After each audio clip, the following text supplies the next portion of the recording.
watch my companion enviously as he eats tender slices of beef. Looks up, and we smile at each other embarrassed, suddenly noticing the awkwardness of our encounter. He notices me glancing at his beef, and he suddenly asks if I'd like to try a slice. I politely decline. I explain that I've been vegan for almost 2 years. We start to chat about his role as an aid worker behind the front lines in the war in the east of Ukraine. As I push the couscous around my plate, trying to ignore his beef, I remind myself why I'm here. I'm a middle-aged playwright with one play to my name. Now, I want to write a searing political play about the war in Ukraine. For months, I have obsessively watched YouTube clips, which have led me to write a dozen superficial sketches about Ukrainian peasants and grannies near the front lines. My working title is Once Upon a Time in a Ukraine Far, Far Away. I want to prove beyond doubt that people in the UK should care, that it affects us, that we're deeply implicated. But whenever I try to find a direct link between the war in Ukraine and the British public, I never can, except for sunflower oil, which we import from Ukraine. Did those shards on YouTube, never-ending scenes of gunfights in a derelict airport, add up to a full picture? Now, it's my final day in this country for an academic work trip, which is my day job until I become famous. I'm conducting research about contemporary theater. Even the Ukrainians were clearly having their doubts about whether to depict the war on stage, because only one fringe venue had a war play in its repertoire. I glance again at A, a slender white aid worker with neat brown hair, hoping he'll tell me the whole story. My friend put us in touch by email. He tells me he was previously in Iraq with his aid agency. Before that, Somalia. So life here is positively relaxing. I laugh and say, I'll try a slice of beef, why not? It's the most expensive item on the menu. I hope he'll feel more at ease telling me his war stories now. There's a soft, melting sensation in my mouth, buttery and textured. I pause to let the taste linger. For a moment, I forget about the white napkins of this posh, glassy restaurant, which seems out of place in the dusty and faded grandeur of Kyiv. I'm transported back to London 20 years earlier. Me, a 16-year-old, sitting in the cafe at the Jackson's Lane Community Center in Highgate, after a youth drama group, thinking what it would be like if I were called up to active duty for World War III. People I'd known for only a few weeks, who had just finished loving me in fictional drama, now genuinely crying as I tell them I'm being flown off to war tomorrow at 0700 hours. But this is war, what it really looks like. People fighting a few hundred miles away, while 2 British men eat vegetables and beef. Has already told me the outline of what's going on. The war in the east of the country has frozen into entrenched positions. An angry border, soldiers staring at each other through the latest technological inventions, across small hills. It was in the international news. Every headline was screaming about it for months, then silence. And yet, every few days one man kills another man, or woman. But ongoing wars don't count for much in the hierarchy of global messaging. Here, in the capital, people chatter about it alongside other terrible gossip. He's been to the front lines, the area between the front lines, the so-called gray zone, where all logic collapses in on itself. A traveled there earlier this week. He was distributing food to residents. As he tells me this, I observe his face properly for the first time. Slender, a good color in his cheeks, shy eyes, a neat haircut with center-left parting to show integrity and purpose. When our eyes meet, he looks at me with an unnervingly steady gaze. Anybody who could leave the gray zone left when the war broke out. I struggle to understand why anybody would choose to stay. Only the elderly are left, and a few destitute young people, but mainly it's just the elderly. Images of the old people start popping up in my mind. Some of them have no idea why there's a war. They fought in the Second World War, but that one made sense. The Nazis versus everybody else. But what's this? Why are there countrymen from the west and from the east of the country fighting each other? At first, the old folks in the gray zone moved into the basements of their featureless Soviet apartment blocks. The frequent air raids wouldn't be able to reach them as long as they stayed underground.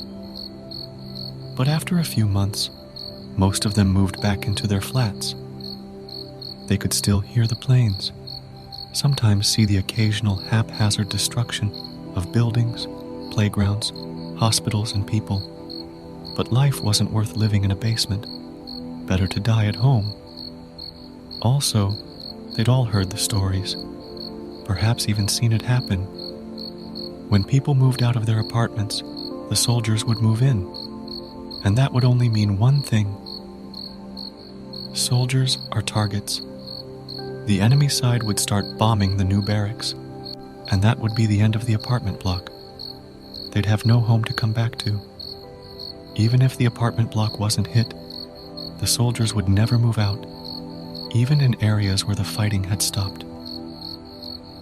I only get a few hours at a time in the gray zone. I deliver aid packages, essentials, basic commodities, but mostly staple foods, bags of rice and tinned meat.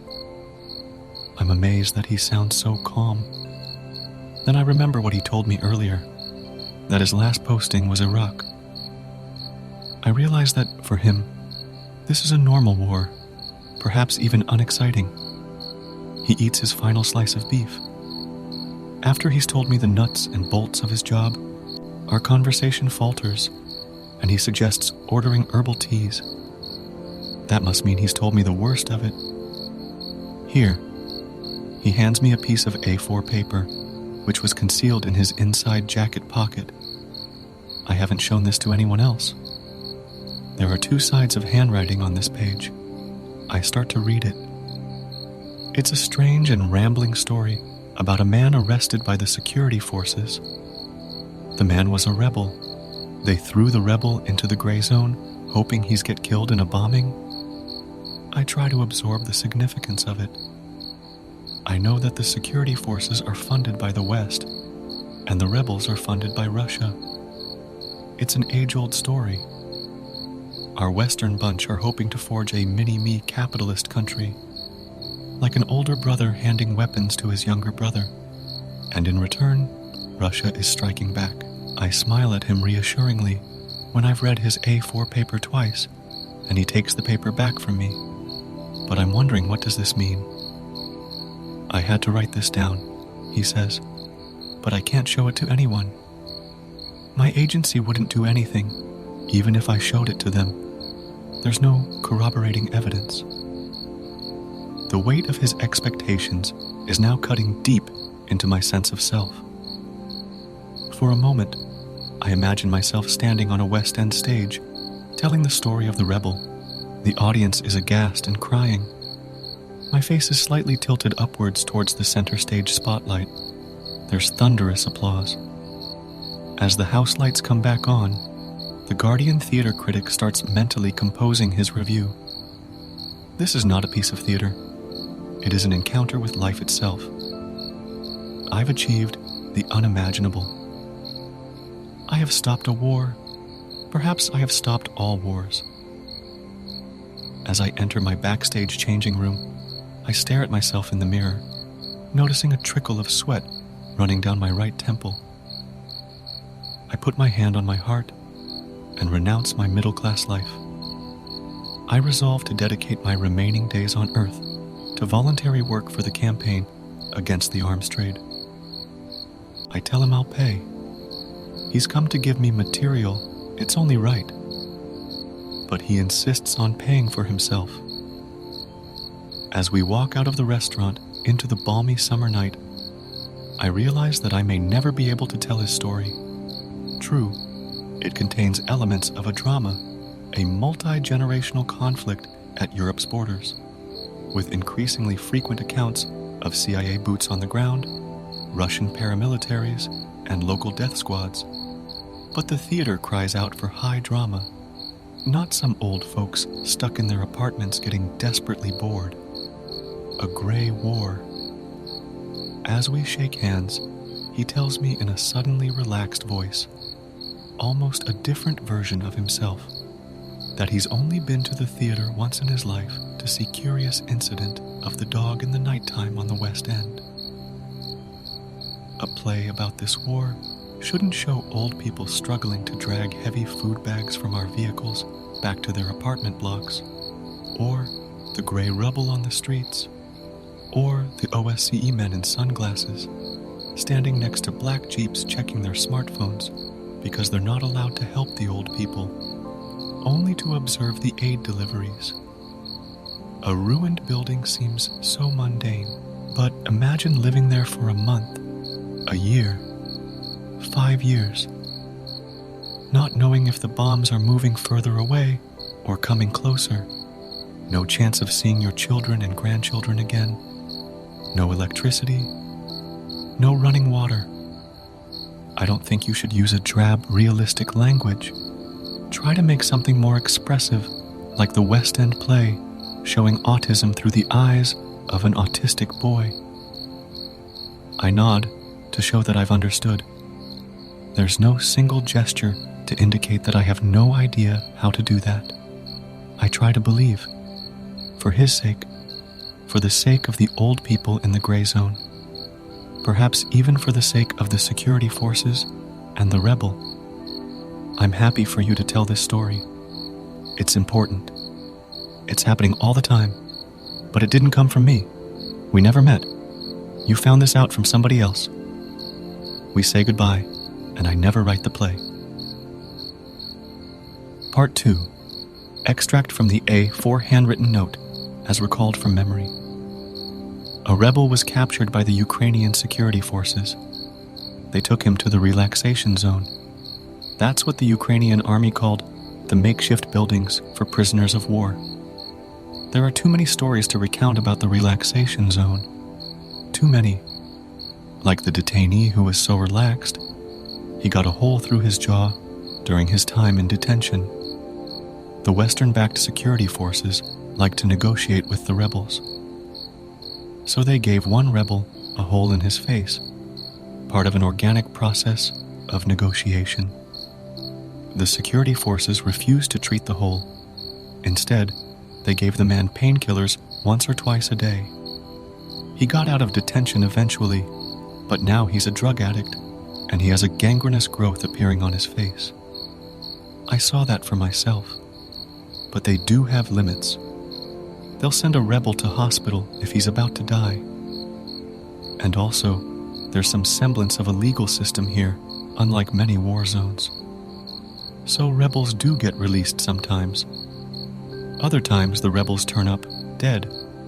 That's also released in their language. One rebel was released into the gray zone. He turned up with only the clothes on his back and a $100 bill in his hands. The security forces were hoping he would be killed in the bombing, or abducted and killed by local militias in the gray zone. One less problem for them. He didn't risk entering the apartment blocks. He slept outdoors in the cold, even though it was minus 15 degrees Celsius. He managed to convince a local old man to let him call his family. His family hadn't heard from him for 2 years, even since he'd been relaxing with the security forces. They didn't know if he was alive or dead. I managed to negotiate with the Ukrainian embassy, not the security forces directly, but I got him papers to cross through the checkpoints at the border, to get into rebel territory, and then back home to the Donbass, the breakaway republic in eastern Ukraine. He told me he had no interest in fighting. He just wanted to buy his daughter a bike, and living costs had become impossible. So he joined up with a local band of fighters. He said, "I'm not for Russia, and I'm not for Ukraine. I'm fighting to earn enough for cigarettes and beer, plus money to send back to my wife and daughter. I just hope to get out of this alive, like your English action man, Bond. He was a funny man, intelligent, bright eyes and matted dark hair, although I wondered if his hair was normally curly when washed.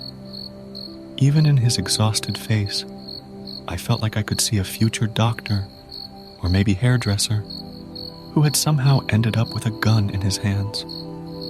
When the day came for him to leave, I couldn't reach him. He wasn't answering his mobile. My mission was ready to leave. The convoy of cars was asking for permission to go, but I refused to leave without him. But the time came when I couldn't hold them back any longer. Then suddenly, he appeared from a hiding place and walked quickly over to us. He was taking a risk every time he came out in public. I gave him his permit to leave. There was no special transport for him. He had to take the local bus running an irregular service across the gray zone to the front line in the east, and then to the checkpoint, where they would either decide to let him through or not, depending on whether they believed his story or considered him to be a spy. I assume he made it back to his hometown. Perhaps he's at home with his family right now, eating a Sunday roast. But I'll never know for sure. I didn't hear from him again.